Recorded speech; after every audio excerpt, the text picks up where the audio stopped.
Eccoci di nuovo in diretta, bentornati a spazio di approfondimento dedicato ai temi sindacali in compagnia degli rappresentanti della CGIL di Treviso. Allora saluto e ringrazio per avermi raggiunto in studio la segretaria generale della CGIL di Treviso, Sara Pasqualin. Buongiorno Sara, ben trovata. Buongiorno. E Alessandro Squizzato, che da sole 2 settimane, per cui fresco di incarico, è segretario generale del NIDIL di Treviso, e poi approfondiremo questo ramo del sindacato. Ben trovato. Buongiorno.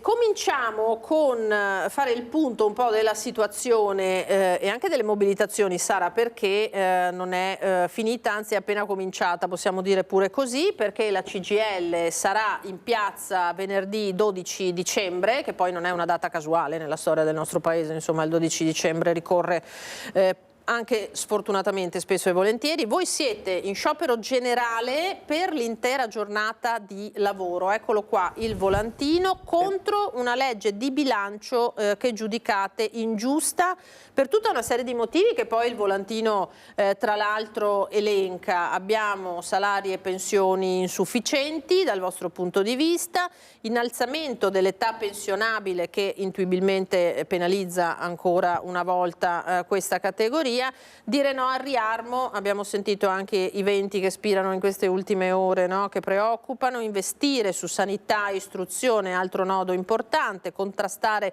la precarietà, ne parleremo poi anche con Alessandro, vere politiche industriali e del terziario, una riforma fiscale equa e progressiva. Quindi da questo volantino si evince che dal vostro punto di vista nella manovra economica non ci sono delle risposte sufficienti a queste tematiche che sono di ovviamente fortissimo impatto per le famiglie e per i lavoratori.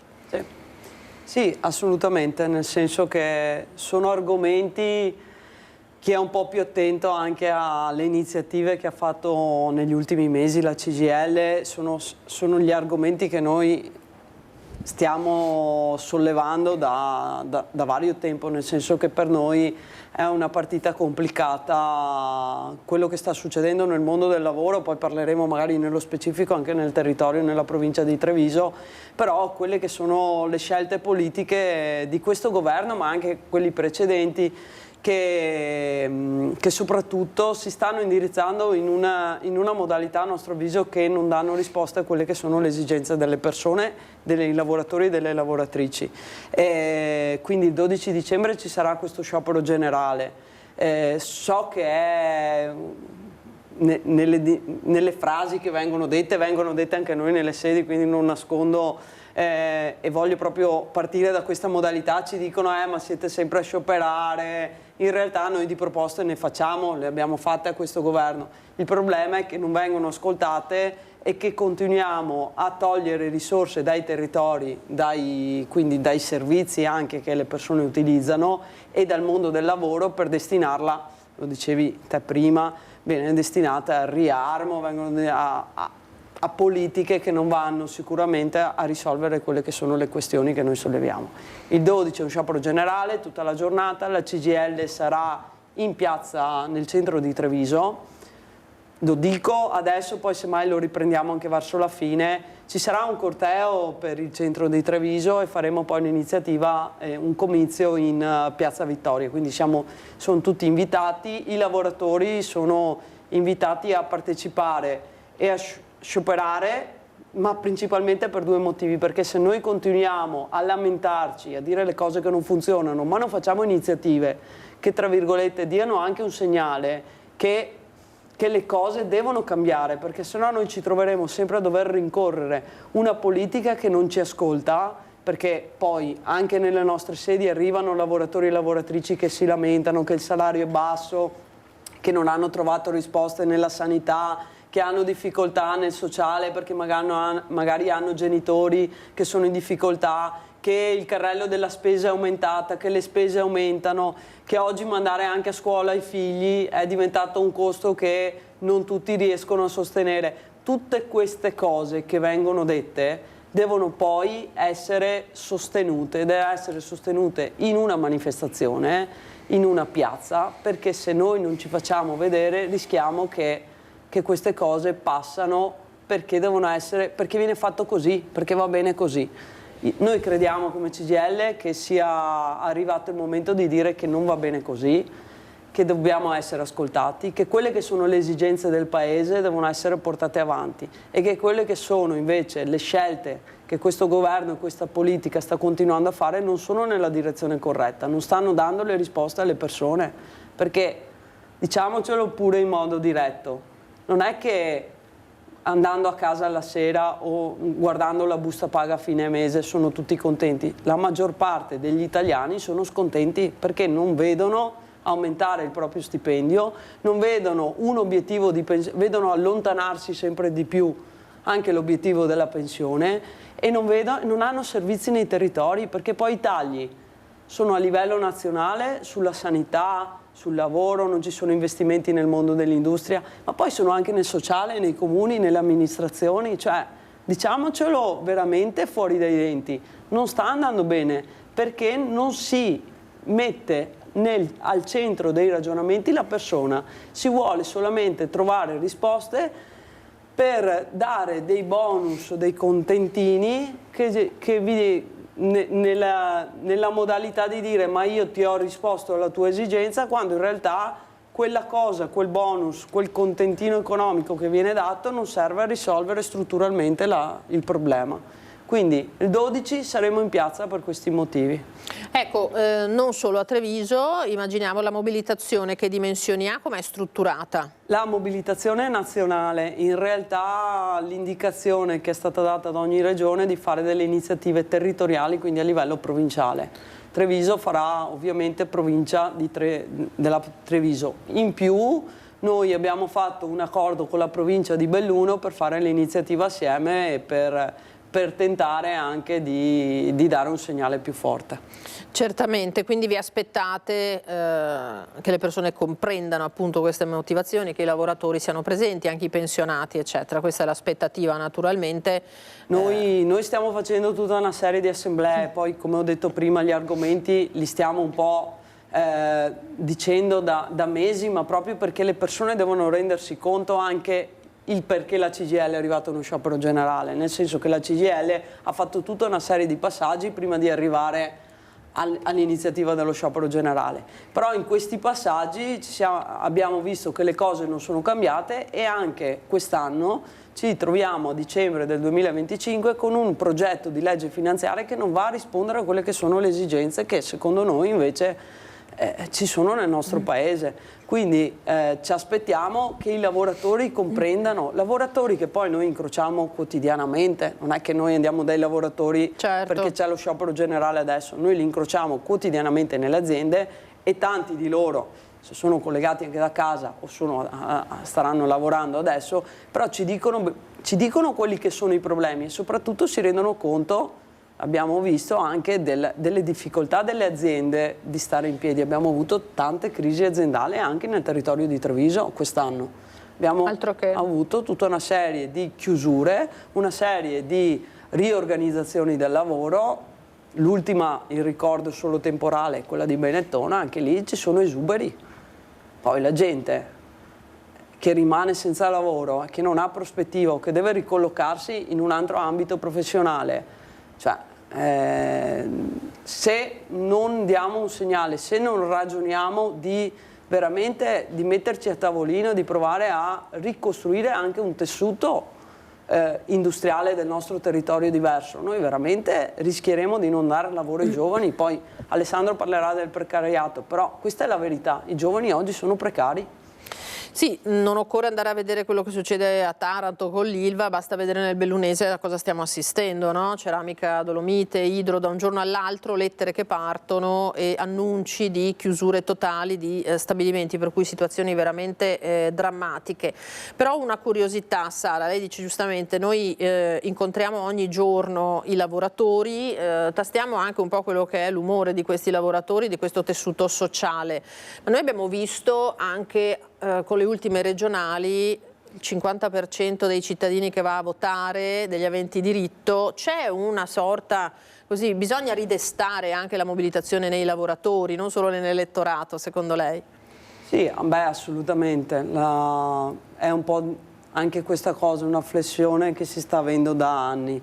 La gente non ha fiducia nella politica, non ha fiducia nel cambiamento, non ha fiducia neanche nei sindacati, cioè noi non lo nascondiamo, nel senso che arrivano da noi quando c'è proprio l'esigenza diretta e spesso non abbiamo neanche i tempi per gestire le questioni. Mi viene da dire, oggi non danno neanche più i tempi tra la chiusura di un'azienda. Una volta si aveva almeno il tempo di gestire la partita, di provare anche a ragionare assieme alle società e datori di lavoro, di trovare delle sistemazioni. Ad oggi abbiamo società anche straniere che mandano una lettera, mandano un SMS e ti dicono tra un mese non avrai più il tuo posto di lavoro. Quindi siamo veramente in difficoltà anche in queste modalità, però è vero, cioè, il problema è, allora, o io mi lamento, continuo a lamentarmi e le cose non cambieranno a prescindere, perché la lamentela finisce nel momento in cui mi sono sfogata col soggetto che ho davanti e poi le cose finiscono lì, oppure io trovo una modalità per fare in modo che quella lamentela diventa un bisogno collettivo e nel bisogno collettivo un'esigenza anche da parte della politica di intervenire, di risolvere le questioni. Una volta questo meccanismo funzionava, nel senso che il sindacato faceva emergere il problema e poi la politica tentava di dare la risposta legislativa al problema. Questo meccanismo si è arrugginito, passatemi il termine, poi magari per qualcuno è stato meglio toglierlo, per altri forse si è arrugginito, però è questo il problema oggi, che l'esigenza non viene trasformata. Però se manca il potere collettivo delle persone è difficile che ci siano poi delle risposte da chi deve prendere le decisioni.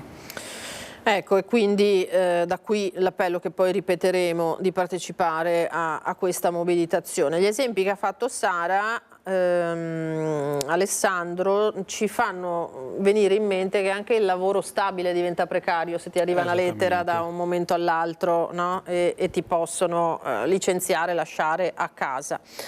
Allora, intanto ci viene la curiosità di chiedere com'è questa esperienza al NIDIL, visto che sono 2 settimane dalla presa in carico di questo settore importante.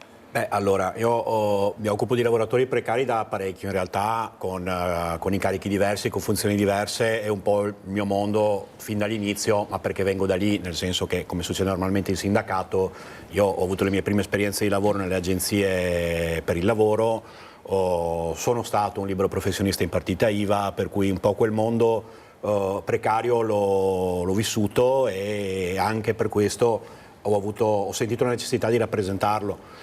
Anche per le cose che diceva prima Sara, cioè a me sembra che in tanti i miei colleghi e anche nelle generazioni più giovani, ma ormai è generalizzata, la questione non è una questione di età, ci sia la sfiducia che si possa venirne fuori collettivamente. La via d'uscita debba un po' essere cercata, si pensa individualmente, se sono più furbo degli altri, se sono più preparato, se colgo l'occasione al momento giusto, allora riesco a risolvere il problema del fatto che non ho un contratto stabile, non ho uno stipendio decente. E questa cosa non è vera, è una lotteria. E allora, come per le lotterie, a 2 su 1000 succede che magari va bene, ma non si risolve il problema collettivamente. E per farlo bisogna essere dentro un sindacato, bisogna protestare, bisogna far capire alla politica che la popolazione ha un'idea e ha delle necessità. Pensate a cosa è successo non tanto tempo fa con il paese che si è mobilitato per la pace in Palestina. Il governo ha cambiato direzione, ha fatto in tutti i modi perché ce ne accorgessimo il meno possibile, però il governo ha cambiato direzione perché si è accorto che su quello il paese non lo potevi ignorare. Se la stessa forza la si avesse anche banalmente, dico un'eresia, su quanto prendiamo di busta paga mese per mese, forse le buste paga si alzano. Potrebbe sembrare venale, ma diciamo che alla fine del mese, quando devi pagare le bollette, un certo romanticismo anche in quanto ho di netto in busta paga forse ce lo vedo, ok? E questo sì, è interessante come esempio. Senta Alessandro, ma facciamo una carrellata di cosa si intende e quali sono i lavori precari. Allora, tu facevi un'osservazione giusta, insomma, la precarietà non riguarda anche chi ha un contratto a tempo indeterminato ormai, no? Perché la precarietà ha esondato.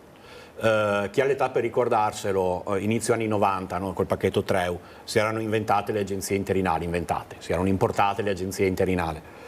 E sembrava, magari qualcuno pensava che fosse un modo per recintare la precarietà.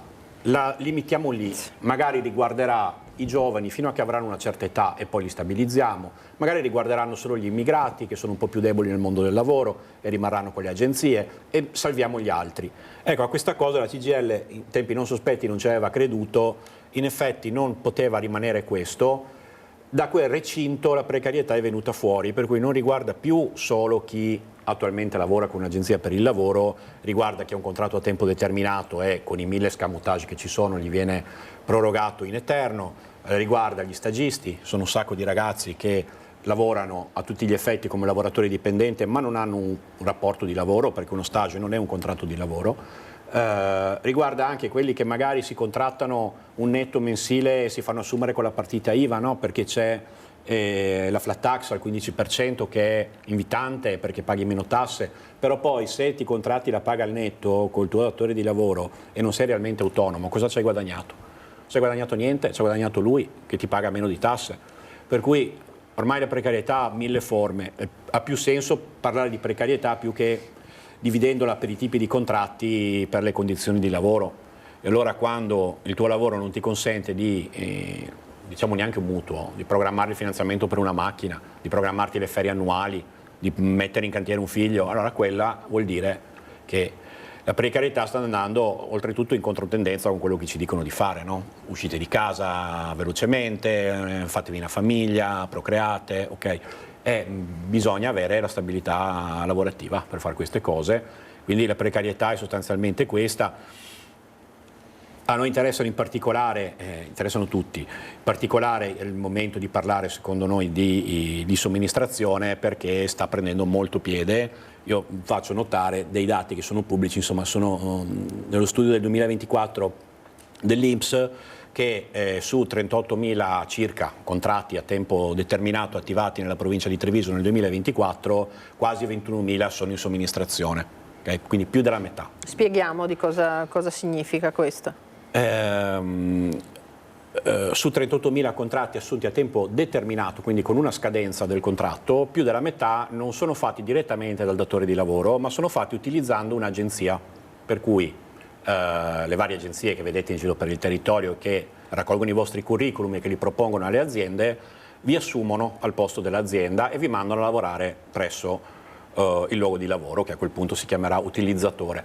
Ecco, questa modalità non è un problema tanto dal punto di vista della retribuzione, perché la legge, anche grazie alle nostre pressioni, prevede che la retribuzione deve essere parificata, per cui quello che prende un dipendente dell'azienda lo dovete prendere anche voi se siete assunti con un'agenzia, è opportuno controllare, anzi che questo avvenga, certo. Consiglio per inciso, quando si viene assunti per la prima volta in un nuovo posto di lavoro, soprattutto tramite agenzia, è una buona pratica mostrarsi a vicenda le buste paga.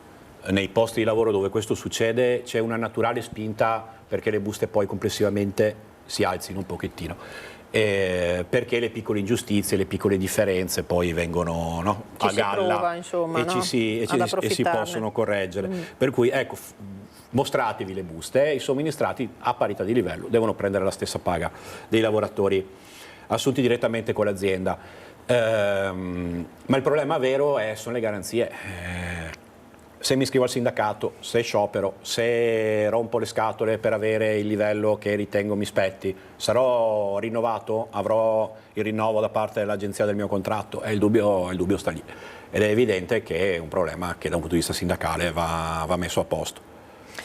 Allora, tra poco magari parliamo di quello che si può fare anche per attenuare un po' la situazione di disagio di questi lavoratori. Sara, il ragionamento che faceva Alessandro è molto pesante e inquadra una situazione complicata, questa deriva che ha preso il lavoro precario, che voi appunto denunciate da parecchio tempo, interessa molti settori, penalizza alcune categorie in particolare, lo sappiamo, i giovani, le donne, senza dubbio, e non è per nulla scontato riuscire ad arginare questa deriva.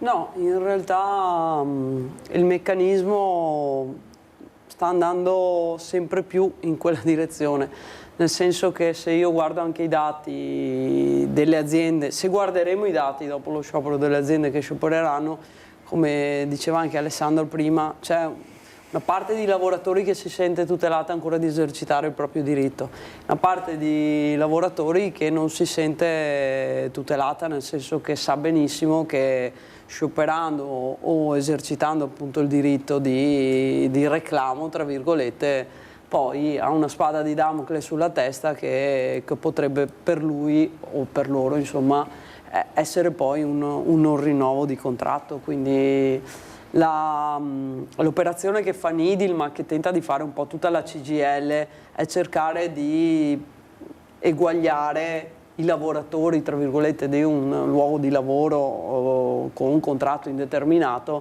e di fare dei percorsi per i quali i lavoratori di questa agenzia di somministrazione entrino in quella modalità lì per, tra virgolette, avere una tutela maggiore rispetto a quella che hanno oggi. Però la verità è che le aziende, ma non per, io adesso non è che voglio puntare il dito esclusivamente contro le aziende, ma un po' anche il meccanismo che abbiamo delle leggi che funzionano qui nel nostro territorio, è che uno ad assumere le persone non si sente oggi tutelato per tutta una questione anche dinamiche del territorio. Quindi in realtà un po' per la volontà della partita economica, li chiamo quando mi servono, li lascio quando non mi servono più, un po' per questioni che ad oggi effettivamente è anche per quello che prima ragionavo sul riprovare a ripensare anche il tessuto industriale del nostro territorio, perché ad oggi il Veneto, sono dati di questi giorni, insomma, ha avuto un calo di lavoratori, ha avuto un calo di risorse anche, cioè non è più il ricco Veneto che forse noi siamo abituati a conoscere, perché ci sono questi meccanismi per i quali né i lavoratori si sentono tutelati in determinate realtà aziendali, né le aziende si sentono pronte ad investire o a mettere risorse fresche per sviluppare il territorio. Questa è una cosa che oggi noi tastiamo e vediamo, sono anni un po' che la sottolineiamo, però il problema è che sta andando dalla parte, cioè sta peggiorando negli anni, quindi in realtà quando noi parliamo di assenza di investimenti, mancanza di risorse su politiche industriali, stiamo dicendo questa cosa qui, questa cosa che vivono le famiglie, perché un giovane che prova ad accedere sul luogo di lavoro, oggi gli viene proposto uno stage, un contratto a termine o un contratto di lavoro interinale. Di questi solo una parte poi si stabilizza, e si stabilizza lì dove ci sono percorsi fatti con appunto il sindacato, che effettivamente vedono che dopo 2 o 3 anni che uno non ha il posto stabile ma è lì tutti i giorni a lavorare, vuol dire che quel posto di fatto è stabile, nel senso che l'azienda ha necessità, quindi lì dove riusciamo tentiamo di fare questi percorsi. È ovvio che è complicato, perché la forza che tu hai nasce dal fatto che i lavoratori si mettano assieme e sollevino la questione. Alessandro, ci sono degli settori in cui è particolarmente marcata questa problematica del lavoro precario?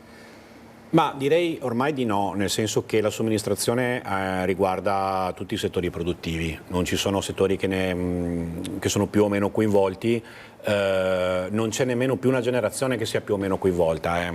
La mia stessa categoria si chiama Nidil, vuol dire nuova identità di lavoro, non sono più nuove. Il nome è di vecchiato, diciamo, nel senso che ormai è una cosa che dura da talmente tanti anni che si può essere somministrati a 20 anni come a 50, come a 60, per cui la cosa è assolutamente generalizzata.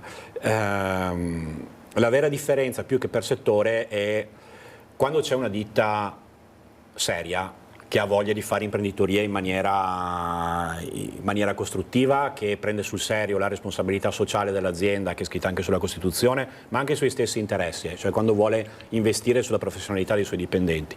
La somministrazione è un percorso che dura un po' di anni e poi diventa un modo di decidere se quel lavoratore sta bene in quell'azienda e poi viene stabilizzato. E questo è un percorso che può avere un senso, ma che richiede responsabilità da parte dell'azienda oltre che da parte del lavoratore. Ecco, per cui non è tanto come settori produttivi, più che altro quanto è sana quell'azienda. Allora, ci dovrebbe essere una telefonata, mi segnalano dalla regia. Pronto, buongiorno. Sì. Pronto, buongiorno. Chiedo scusa del disturbo, volevo intervenire. Io sono un'insegnante precaria da 13 anni, nel senso che mi aprono il contratto il 10 settembre e me lo chiudono il 30 giugno, per 13 anni così. Io non riesco a capire com'è possibile che uno Stato o barra comune, perché io chiamo da Udine, possa fare possano continuare ad andare avanti con queste tipologie di contratti. Io il 12 dicembre sono giù a fare lo sciopero perché non trovo giusto questa tipologia. Cioè, se vado bene per lavorare 13 anni in questa maniera, perché non mi assumano? Grazie e buon proseguimento. Grazie. Una domanda più che legittima. No, infatti bella signora ha centrato. Noi parliamo spesso di privato, poi in realtà c'è tutta la partita del pubblico che ha gli stessi meccanismi. Questa è la scuola, c'è anche lì il fatto che ci sia la cattedra, passatemi il termine, per tutto l'anno scolastico, però non ci sia la postazione. Questa è un'altra cosa che noi nella lista delle cose che non funzionano lo diciamo anche nella partita pubblica. C'è il problema delle scuole, l'assunzione nelle scuole, non si stabilizza il personale e infatti stiamo vedendo la scuola pubblica come sta arretrando rispetto a magari ad altri paesi della comunità europea. Abbiamo il problema nella sanità, idem, anche lì non abbiamo assunzioni, non abbiamo stabilizzazioni di professionisti, quali infermieri, quali medici, quali quant'altro, e lì le persone si spostano poi nel privato. Cosa comporta questo? Che decade quello che è il ruolo anche pubblico nella gestione di partite importantissime, la formazione, la scuola, l'abbiamo sempre detto, è sempre stato un fiore all'occhiello anche nel nostro paese, ora si sta destrutturando completamente e non si sta dando neanche professionalità a questi lavoratori che giustamente come la signora da 13 anni aspettano una stabilizzazione. L'altro pezzo appunto la sanità, volevo trattarla dopo però la inserisco dentro, anche lì noi rischiamo di formare giovani che poi li formiamo pubblicamente, però poi vanno a svolgere il loro servizio nel privato e quindi non c'è un ritorno di quella spesa che tra virgolette noi facciamo come Stato per poi dare un servizio ai nostri cittadini e alle cittadine. Quindi insomma è una questione, ben venga la signora a scioperare. Beh, da Udine non penso che lei venga a Treviso, però insomma ovunque lei andrà, però io spero che queste testimonianze facciano capire che non è un problema della CGIL, è un problema di generazioni di oggi e generazioni di domani. Senza dubbio, perché poi questo precariato, nel caso la scuola, crea a sua volta un precariato, no? Anche per quanto riguarda i rapporti, i legami, le famiglie, le relazioni stesse, no? Lo vediamo chiunque abbia bambini e ragazzi nel mondo della scuola, questa alternanza non fa bene al lavoratore, non fa bene a chi deve convivere, no? Con questi continui cambi. Quello è davvero un esempio appunto tipico, ma la normativa sulla stabilizzazione dei contratti non ha avuto l'esito che si sperava quando è stata introdotta? No, in realtà anche lì allora, lì ci deve essere la volontà della stabilizzazione del rapporto. Nel privato lo diceva prima benissimo, esplicitamente Alessandro, nel privato è l'azienda che ha la necessità di stabilizzare il rapporto del lavoro. Nel pubblico deve essere appunto lo Stato, perché anche lì se si stabilizza il rapporto di lavoro è perché tu dai un futuro a quel rapporto di lavoro, dai un futuro alla persona che comunque è entrata in un percorso, quei percorsi, cioè anche lì ci sono i concorsi, ma se io i concorsi non li faccio partire continuo a mantenere le persone non stabili nel rapporto, insomma. C'è un'altra telefonata, regia? Pronto? Pronto? Buongiorno Giuseppe da Belluno, mi sentite? Certo, prego Giuseppe. Buondì, io sono una partita IVA, giro per le piccole e medie imprese. Io credo che ci sia uno scollegamento tra le imprese e lo Stato, la politica e i sindacati, cioè si parla di mancanza, riduzione del lavoro, disoccupazione, da una montagna di piccole e medie imprese che non trovano dipendenti, camionisti, carrozzieri, muratori. Allora la CGIL, e per quello che mi riguarda l'APIA, l'ASCOM e tutte quelle categorie lì, vivono solo facendo i corsi. Loro assumono una montagna di laureati che non sanno avvitare un bollone per andare a insegnare ai meccanici ad avvitare i bolloni. Io mi chiedo per quanto tempo ancora può andare avanti questa cosa. Cioè adesso anche gli agricoltori, ad esempio, per avere i contributi europei devono tirare fuori 180 euro e fare dei corsi che sono inutili.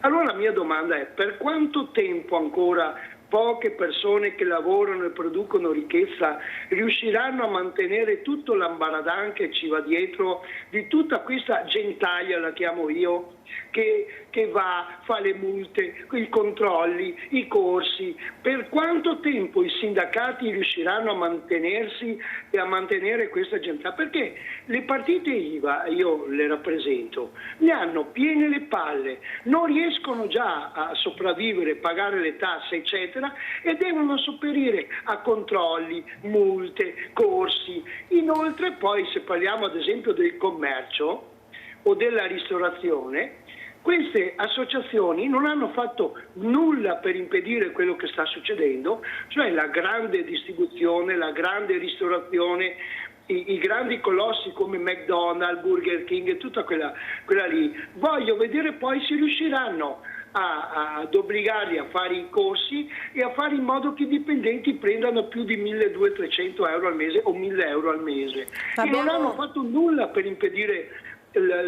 Abbiamo capito qual è il concetto, la ringrazio e non ci sottraiamo al confronto, no Sara? Sentiamo cosa rispondiamo. Beh, allora, è ovvio che ciascuno poi ha il suo osservatorio e ciascuno poi mette quando parla delle questioni mette anche il bagaglio personale che lui ha, nel senso che noi conosciamo il territorio di Treviso, lo viviamo quotidianamente, lo dicevo prima, e è ovvio che questo sentore che c'è il Signore, sappiamo che ci sono alcune aziende che stanno andando in cerca di determinate professionalità, ma tutto il sistema è correlato di fatto, quello che diciamo anche noi nei luoghi di lavoro, perché forse noi, è vero che il sistema burocratico del paese, il sistema professionale si è un po' scollegato. Una volta sicuramente una persona era molto più predisposta a partire da un percorso di base lavorativamente, poi se c'era l'opportunità si cresceva. Una volta si entrava nelle aziende, si faceva un percorso professionale all'interno delle aziende, se ti andava bene ci stavi anche tutta la vita. Oggi è quasi difficile che uno riesca a stare per un tot di anni all'interno della stessa azienda. Ma perché? Ma perché uno ovviamente, se ha determinate competenze, ha studiato per avere determinate professionalità, ambisce a fare quello, non è che si accontenta di fare tutto quello che capita. È vero che c'è una partita del turismo, della ricerca nei ristoranti, di camerieri. A me ogni volta che andiamo dentro su un posto c'ho il proprietario del ristorante piuttosto che il titolare del negozio che arrivano a sollecitarci su questa cosa. Però è anche vero che noi lo diciamo da anni, il problema è anche quello che tu dai per quel lavoro lì, ed è un problema che la CGIL non è che si tira via da quella questione, nel senso che noi siamo benissimo sui tavoli e sappiamo benissimo quanta difficoltà facciamo oggi a contrattare anche il rinnovo dei contratti. Ma perché? Ma perché non si dà valore a quella che è l'aumento del costo della vita rispetto a quello che è il lavoro che uno fa. Poi io sinceramente, è vero che probabilmente con le scuole dovremmo trovare delle modalità in cui si cerchino di professionalizzare i lavoratori del domani per le esigenze che ha il territorio di quei lavoratori lì. Però è anche vero che ad oggi un giovane vuole anche la conciliazione dei tempi di vita e di lavoro, ma non è un problema del sindacato, non è un problema politico, è un problema che è cambiata la modalità anche dei lavoratori di stare nel territorio. C'hanno anche ragione, perché se uno deve lavorare tutta una vita per poi arrivare a fine mese che non riesce ad avere figli, non riesce a fare figli, dopo diremo anche dei dati della natalità, dell'invecchiamento del paese, e avere una prospettiva di lavorare, scusatemi se mi sfogo, ma fino a 65-67 anni, E avere una pensione misera, ti per ricordo. arrivare a una pensione dove non ti garantirà neanche dopo 42 anni e 10 mesi oggi, poi sapremo che viene aggiunto i mesi, non ci garantiranno neanche che domani con quella pensione noi sopravviveremo. Cioè io capisco bene che la prospettiva non è buona, quindi il lavoro va fatto tutti assieme, ciascuno con la propria parte di ragione su questa questione, ma va fatto tutti assieme, perché se noi continuiamo a non volerlo fare e a pensare che la ricetta magica ce l'ha in mano chi oggi ci governa questo paese, sappiamo benissimo che la soluzione non ci sarà, anzi si arretrerà tutti quanti. Ci fermiamo per qualche minuto di pubblicità, torniamo tra poco.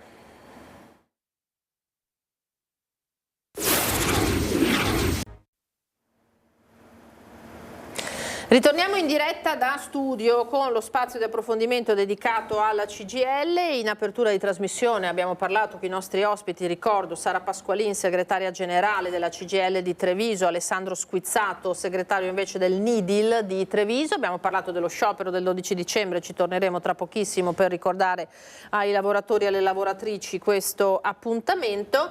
Stavamo parlando di lavoro precario, però ecco no, non c'è la telefonata regia, forse sì, sentiamo chi c'è al telefono. Pronto? Buongiorno a tutti. Prego, chi è? Da dove chiama?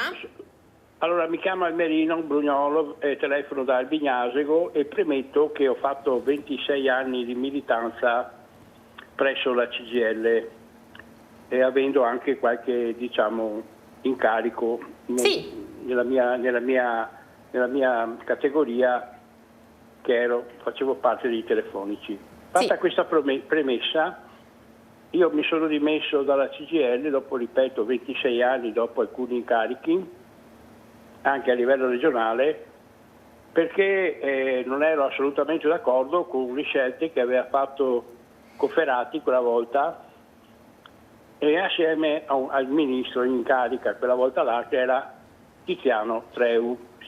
Dovremmo ricordarci tutti degli accordi sciagurati sulla precarietà firmati dal compagno Sergio Cofferati e dall'esimio democristiano Tiziano Treu da Vicenza. Ecco, in sintesi cosa contesta? Ci dica. Contesto quella scelta lì che è stata la base di questa sciagurata situazione nella quale ci troviamo oggi. Per cui oggi sappiamo benissimo che tutti i ragazzi, i giovani, sono tutti quanti precari.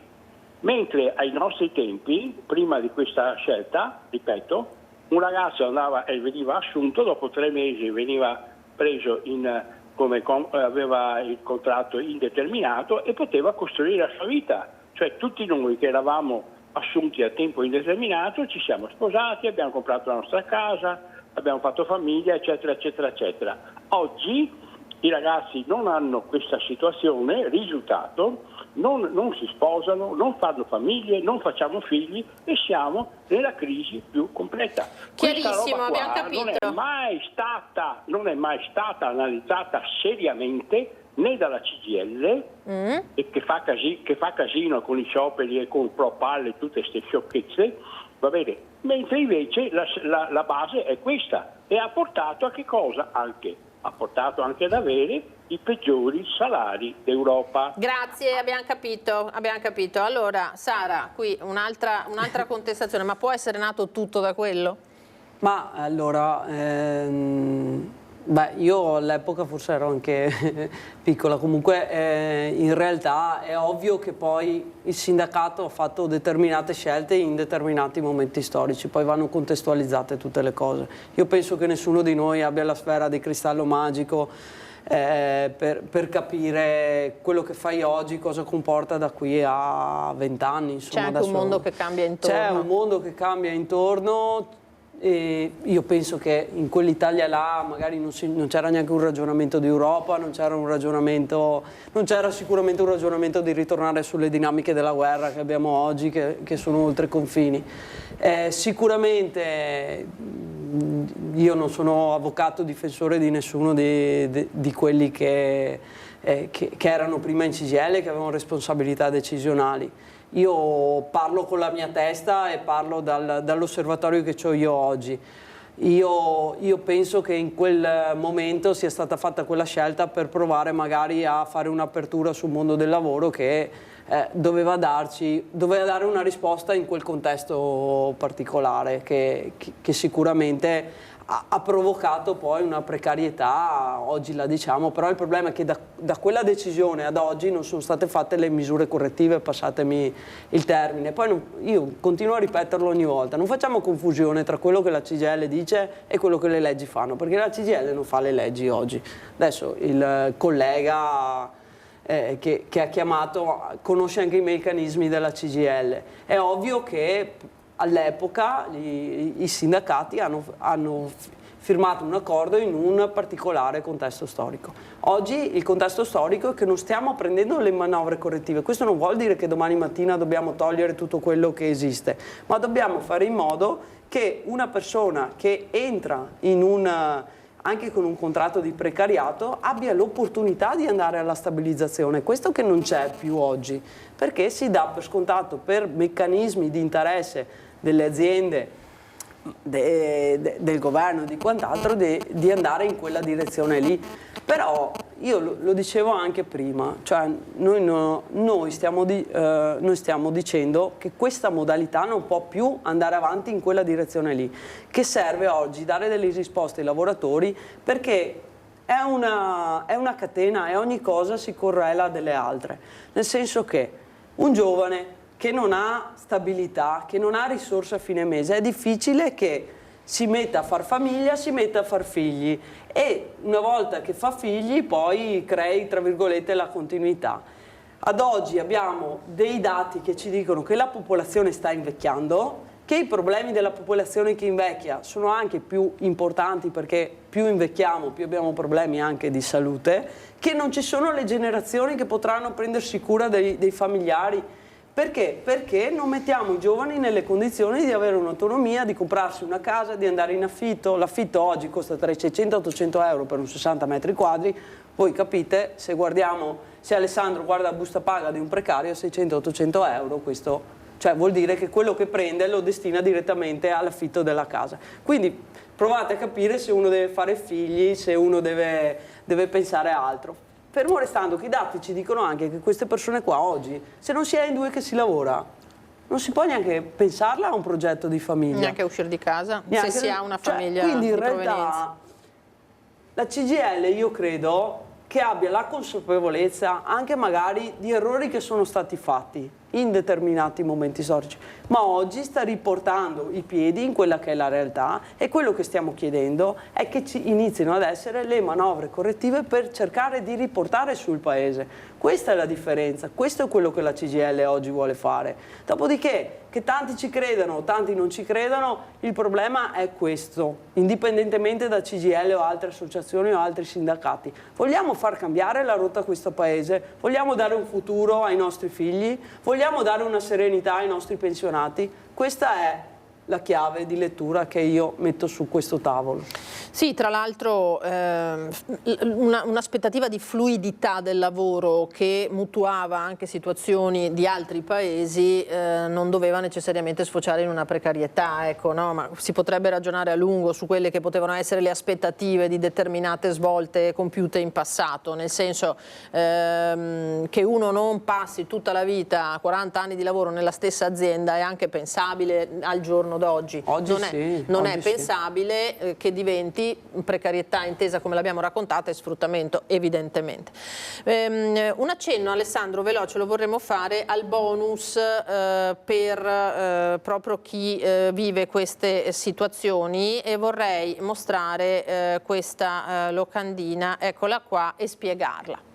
Sì, ecco, a proposito di cose che stiamo cercando di fare in questo caso per i somministrati. Allora, i somministrati sono soggetti ad un contratto collettivo nazionale, no? Come tutti, evidentemente, come tutti i lavoratori dipendenti. Nel contrattare questo contratto collettivo nazionale, una delle cose che siamo riusciti a ottenere sono un po' di bonus, un po' di rimborsi, insomma un po' di soldi che alla fine del contratto, durante il contratto, si possono portare a casa. Siccome di questi bonus se ne parla pochino e tanti somministrati che noi incontriamo non li conoscono, ecco, questo è un momento importante per discuterli. La prima questione è che se si rimane disoccupati dopo un contratto con un'agenzia per il lavoro, potreste avere diritto a questo bonus di 1.000 euro, che sono lordi, però arrivano, che si aggiungono all'indennità di NASPI. Per cui anche se prendete la NASPI si può chiedere anche questo bonus. Spetta se si ha lavorato almeno 90 giornate con un'agenzia per il lavoro e se si rimane disoccupati per più di 45 giorni. Allora, questa cosa ovviamente se si fa richiesta lo si ottiene, se non si è a conoscenza rimane lì e si perde il diritto.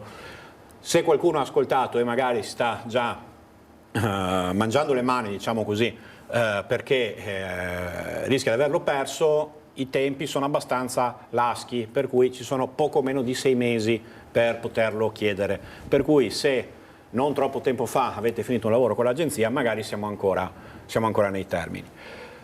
Come si fa a richiedere? Chiamandoci, perché ci mettiamo a disposizione per inviare le richieste, per raccogliere la documentazione, per appoggiarvi in modo che poi il fondo che lo finanzia, che è pagato appunto dalle agenzie, perché abbiamo chiesto che venissero destinati dei soldi in questa direzione, vi desse questo bonus.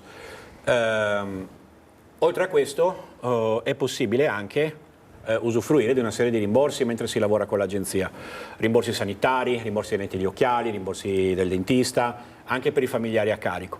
Ora, in questo caso chiaramente i requisiti sono un po' più complicati, bisogna tenere d'occhio un po' di più cose, noi rimaniamo a disposizione per avere un rapporto anche settimanale con i nostri iscritti per poter dare informazioni e aiutarli a prendere questi rimborsi.